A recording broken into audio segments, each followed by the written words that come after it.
তিনটি স্বপ্ন যদি আপনি দেখেন তাহলে আপনি বুঝবেন আপনি বিশাল বড় ধনী হবেন।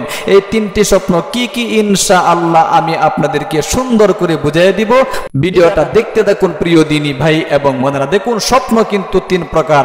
এক প্রকার স্বপ্ন আল্লাহ তাআলার পক্ষ থেকে বান্দাকে দেখানো হয়, অর্থাৎ আল্লাহ তাআলার পক্ষ থেকে যদি কোনো স্বপ্ন দেখানো হয় সেটাকে রহমানি স্বপ্ন বলা হয়, অর্থাৎ আল্লাহ তাআলার পক্ষ থেকে তার বান্দাকে এই স্বপ্ন দেখানো হয়েছে, এটা ভালোর জন্যে। আর দুই নম্বর হলো যেটাকে শয়তানের পক্ষ থেকে বান্দাকে স্বপ্ন দেখানো হয়, এটাকে শয়তানি স্বপ্ন বলা হয়। সুতরাং শয়তান মানুষকে বিভ্রান্ত করার জন্য এই স্বপ্ন কি দেখাইয়া থাকে। তিন নম্বর হলো সারাদিন আপনি যা খেয়াল করেন আর আপনি ঘুমন্ত অবস্থায় এটা আপনার মনের মধ্যে ভেসে উঠে, আপনি এটা দেখতেছেন যে আমি অমুক করতেছি, আমি এটা করতেছি, আমি সেটা করতেছি, আমি অমুকটা করতেছি, তাহলে এটাকে বলা হয় খেয়ালি স্বপ্ন, অর্থাৎ সারাদিন চিন্তা ভাবনা করার পরে যেটা আপনি দেখলেন। তাহলে আসুন প্রিয় দিনী ভাই এবং বোনেরা, ঘুমন্ত অবস্থায় তিন ধরনের স্বপ্ন যদি আপনি দেখতে পারেন তাহলে আপনার কপাল খুলে গিয়েছে, ভাগ্য পরিবর্তন হয়ে গিয়েছে। প্রিয় দিনী ভাই এবং বোনেরা, সেই স্বপ্নগুলো কি কি আজকে আমি আপনাদেরকে বলে দিচ্ছি। এক নম্বর হলো, আপনি যদি ঘুমন্ত অবস্থায় দেখেন আপনার সর্বপ্রথম কন্যা সন্তান জন্মগ্রহণ করেছে, তাহলে অবশ্যই আপনাকে বুঝতে হবে আপনি বিশাল বড় ধনী হয়ে যাবেন।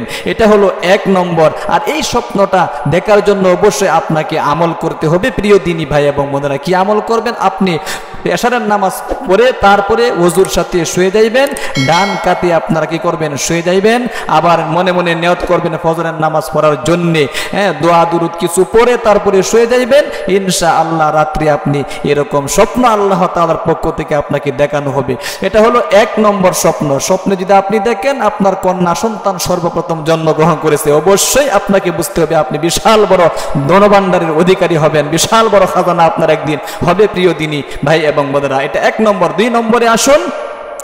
দুই নম্বর হলো, যদি কোনো ব্যক্তি ঘুমন্ত অবস্থায় দেখে সে কাবা শরীফ তওয়াফ করতেছে, অবশ্যই তাকে বুঝতে হবে সে একদিন বিশাল বড় ধনী হয়ে যাইবে, আল্লাহ তাআলা তাকে অটল ধন সম্পদ দান করবে, সে একদিন কাবা শরীফে হজ করবেই করবে প্রিয় দিনী ভাই এবং বোনেরা। এটা হলো দুই নম্বর। তিন নম্বরে আসুন, আপনি যদি স্বপ্নে দেখেন আপনি নামাজ পড়তেছেন, আল্লাহ তাআলার সামনে দাঁড়িয়ে আছেন, আল্লাহ তাআলার সামনে দাঁড়িয়ে নামাজ পড়তেছেন, একনিষ্ঠতার সাথে আপনি খুশু খুজুর সাথে নামাজ পড়তেছেন, এরকম স্বপ্ন যদি আপনি দেখে থাকেন অবশ্যই আপনি মনে করবেন আপনি একদিন বিশাল বড় ধনী হয়ে যাইবেন। এই জন্য এই সমস্ত স্বপ্নগুলো যার তার কাছে বলতে নেই। যারা বড় বড় উলামায়ে কেরাম আছে, যারা স্বপ্নের তাবির বলতে পারে, স্বপ্নের ব্যাখ্যা বলতে পারে, অবশ্যই আপনাদেরকে তাদের কাছে গিয়ে বলতে হবে যে ভাই আমি তো এরকম স্বপ্নটা দেখেছি, আমি তো এরকম স্বপ্ন দেখেছি, আমার এই স্বপ্নটার ব্যাখ্যা কি হতে পারে। উলামায়ে কেরাম কিন্তু বুঝে এই স্বপ্নের ব্যাখ্যা কি হতে পারে।